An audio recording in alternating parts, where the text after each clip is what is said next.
Wahai saudaraku sesama muslim, apa arti Al-Quran bagimu? Kenapa saya mempertanyakan hal ini? Mungkin kita perlu mengintrospeksi diri tentang bagaimana sikap kita selama ini terhadap Al-Quran. Mungkin pertanyaan Allah di dalam Al-Quran untuk umat muslim sejak 1400 tahun yang lalu sedang diberlakukan juga kepada kita selaku umat muslim di zaman sekarang ini. Dalam Quran surat Al-Hadid ayat 16, Allah mempertanyakan sikap kita terhadap Al-Quran.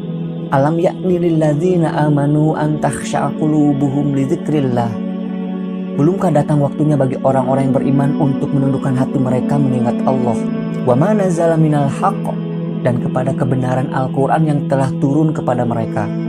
Wala yakunu kalladzina utul kitaba min qabl, dan janganlah mereka seperti orang-orang yang sebelumnya telah diturunkan Alkitab kepadanya. Ayat ini merupakan peringatan bagi kita jangan berperilaku seperti orang yang diberi kitab sebelum kita, yaitu umat Yahudi dan Nasrani yang hatinya menjadi keras.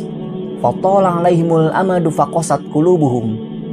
Kemudian berlalulah masa yang panjang atas mereka, lalu hati mereka menjadi keras.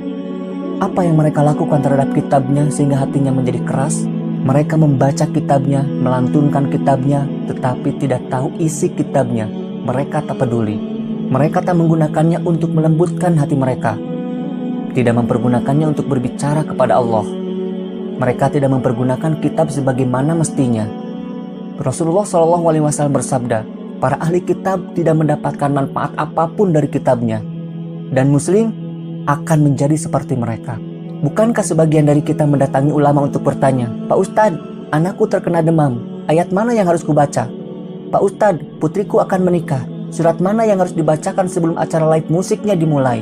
Pak Ustadz, para pemuda akan mengadakan peringatan kemerdekaan, surat apa yang harus dibaca sebelum pentas seni dimulai?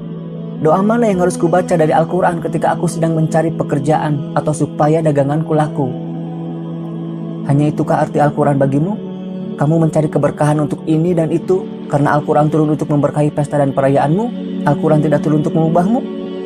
Quran tidak turun untuk memberimu nasihat, untuk membuatmu menjadi orang yang berbeda, untuk mengubah caramu dalam mencari uang, untuk mengubah caramu bersikap kepada orang tua, keluarga, dan orang lain di sekitarmu, atau untuk mengubah caramu berbicara dan bersikap?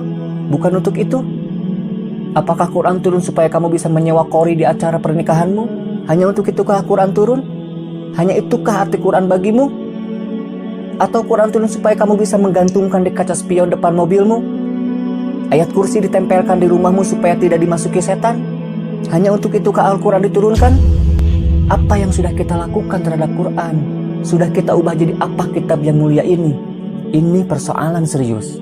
Orang terdahulu meneteskan banyak darah untuk mengubah hidup mereka agar sesuai dengan isi kitab ini.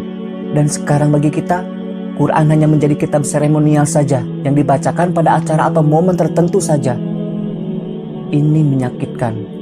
Saya tidak sedang menyalahkan siapapun atau sedang membicarakan komunitas manapun. Jangan bilang kalau saya membicarakan komunitasmu. Dengarkan saya baik-baik.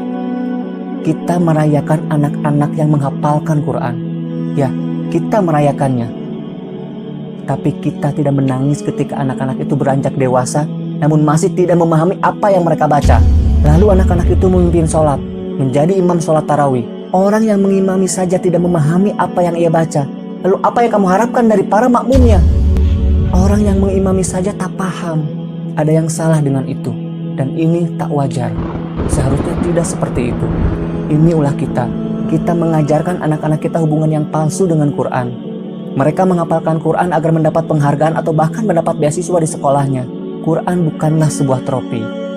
Bukanlah sebuah piala. Dan jangan salahkan siapapun.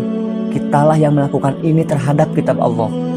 Tidakkah kamu berpikir bahwa Allah akan menanyai kita soal itu? Afala yatadabbaruna al-Qur'ana am 'ala qulubil aqfaluha? Maka apakah mereka tidak merenungkan Al-Quran? Ataukah hati mereka telah terkunci? Allah mempertanyakan perilaku kita yang telah mengabaikan Quran.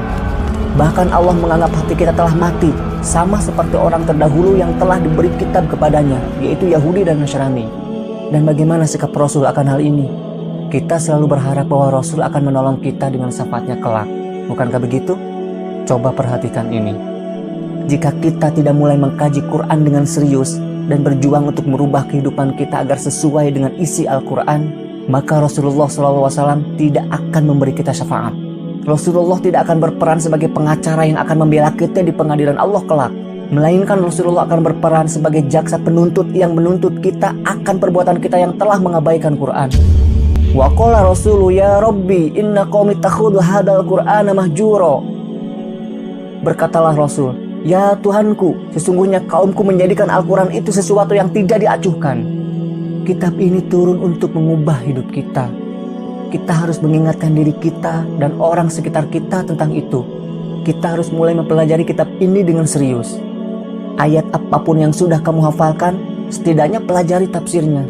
Pelajari apa yang Allah katakan di surat-surat itu. Jadi ketika kamu berdiri dalam sholat, kamu benar-benar berbicara dengan Allah. Itu akan mengubahmu, itu akan menerangi hari-harimu, itu akan menerangi hidupmu.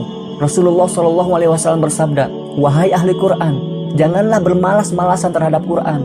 Setiap waktu malam dan siang bacalah Quran sebagaimana mestinya, dan sebarkanlah dan perindahlah suaramu dengan Quran, dan renungkanlah Al-Quran agar kamu beruntung. Wahai saudaraku, Al-Quran tidak akan pernah berubah walau satu huruf pun, tetapi Al-Quran bisa mengubah hidupmu, bahkan mengubah dunia.